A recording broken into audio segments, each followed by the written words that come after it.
याच्या आधीच्या व्हिडिओमध्ये मी तुम्हाला सांगितलेलं होतं हेल्थच्या रिलेटेड माझं फर्स्ट ओपिनियन काय आहे.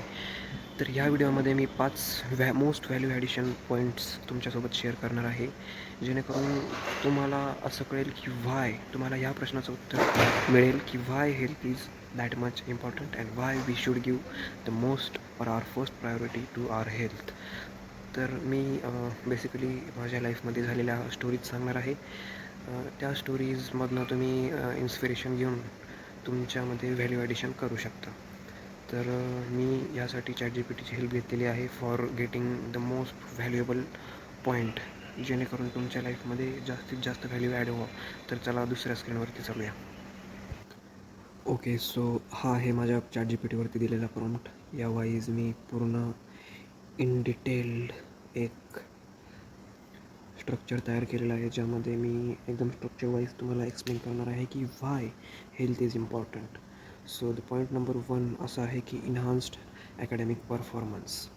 तर यामध्ये आपण असं समजू शकतो की आपला जो ॲकॅडमिक परफॉर्मन्स आहे in anything, whether it is preparation journey, whether it is of school, whether it is of academics, of anything, तुम्ही तुमचा परफॉर्मन्स इन्क्रीज झालेला डेफिनेटली नोटीस करशाल. आणि हे मी माझ्या एक्सपिरियन्सवरून सांगतो तुम्हाला. जेव्हा मी स्कूलमध्ये होतो तेव्हा मला दररोज सकाळी 8ला गाडी असल्यामुळे लवकर उठायची गरज होती आणि माझे घरचे पॅरेंट्स स्ट्रिक्ट असल्यामुळे स्कूल टायमिंगमध्ये मी लवकर झोपायचो.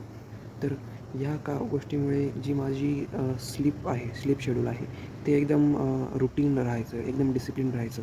आणि त्यामुळे मला जेव्हा मी स्कूल पिरियडमध्ये होतो तेव्हा कधीच major health or physical health issue notice झाले नाही. तेव्हा मी नेहमी कबड्डीमध्ये चांगला असायचो, हाय जंपमध्ये चांगला असायचो, रनिंगमध्ये चांगला असायचो. म्हणजे वेगवेगळे स्पोर्ट्स आहेत त्यांच्यामध्ये माझा परफॉर्मन्स नेहमी इतर comparative to average students above average असायचा. आणि हेचं क्रेडिट मी माझ्या स्लीपला पण देऊ शकतो, आणि जो की एक चांगल्या हेल्थचा पार्ट आहे. सोबतच मी डाएटवरती जास्त असं म्हणणार नाही की मी फुल ऑन प्रॉपर डाएट मोडवरती होतो आणि माझा परफॉर्मन्स त्यावरती वाढला नाही. बट असंही नाही की मी फारच गेल्या गुजरलेलं खात होतो. कारण बरेचशा पॉईंट्स होते जे माझे फॅमिली मेंबर्स माझ्यावरती टाकायचे, जसे की मेथीचा लाडू म्हणा, दूध पिऊन सकाळी लवकर शाळेत जाणं म्हणा. या गोष्टीमुळे माझ्या परफॉर्मन्सवरती, ॲकॅडमिक परफॉर्मन्सवरती बराच काही फरक पडला. आणि तो मी ओके, सो ॲज इन मी स्पोर्ट्समध्ये चांगलो होतो, त्याचा डायरेक्ट इम्पॅक्ट माझा ॲकॅडमिक परफॉर्मन्सवरती पण पडला. एक पॉईंट असा होता की ज्या पॉईंटवरती मी टीचरांचा सर्वात फेवरेट विद्यार्थी होतो. आणि this is all because, or this is may be because I was better in sports and ultimately it results or it impacted in my academic performance. यामध्ये बऱ्याचशा काही स्टोरीज आहे ज्या मी अपकमिंग व्हिडिओजमध्ये तुम्हाला definitely value addition, as in value addition share करेल. So next point आहे आपला prevention of illness and strong body. तर ऑब्वियस आहे, कोणीही सांगेल जर व्हाय हेल्थ इज इम्पॉर्टंट. जर तुम्हाला तुमच्या फर्दर इलनेसेसपासून बॉडी स्ट्रॉंग बनवायची असेल त्याला फेस करण्यासाठी, आणि तर त्या गोष्टीसाठी तुम्ही हेल्थवरती पहिली प्रायोरिटी दिलीच पाहिजे. कारण ह्यामध्ये दिल्याप्रमाणे इम्युनिटी वाढते बॉडीची. आणि इवन WHO, जी वर्ल्ड हेल्थ ऑर्गनायझेशन आहे, याचा पण बॅकअप आहे की regular physical activity provide significant physical and mental health benefits. So यावरनं आपण समजू शकतो की हेल्थवरती प्रायोरिटाईज करणं का गरजेचं आहे.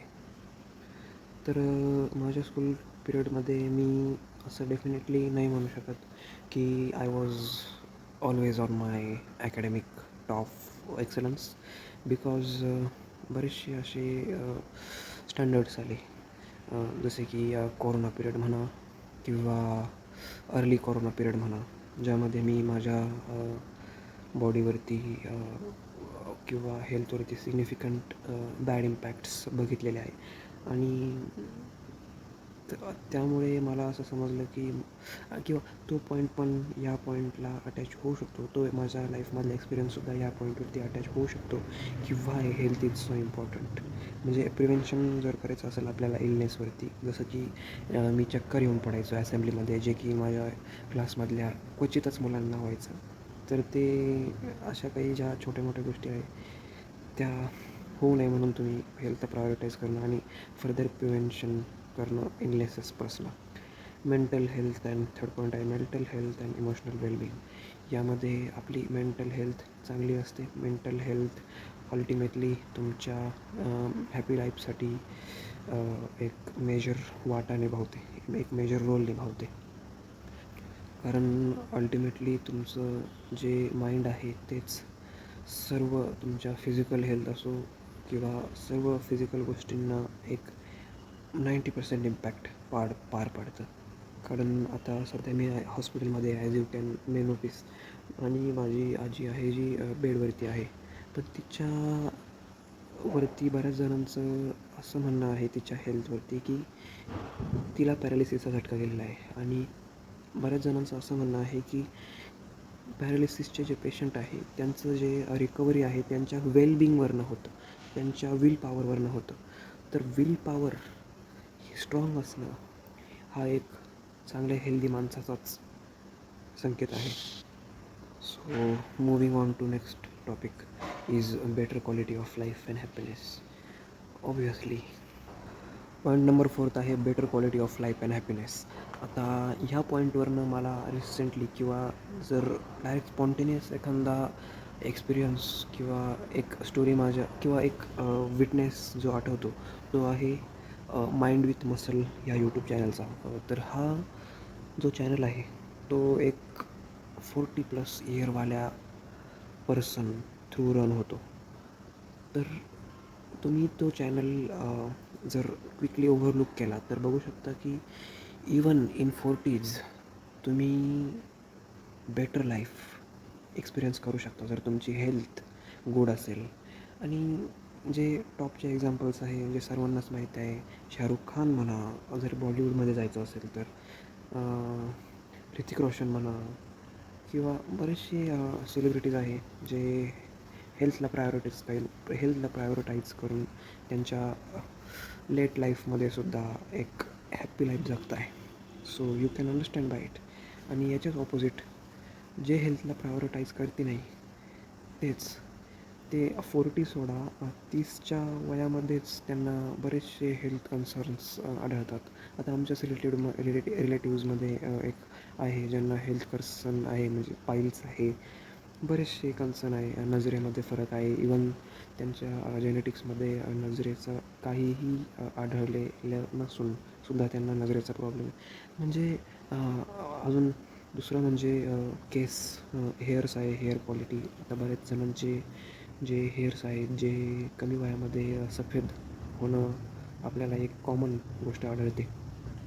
तर या better quality life and happiness of course तुम्हाला या एक्सपिरियन्स थ्रू आय होप समजलं असेल माझ्या.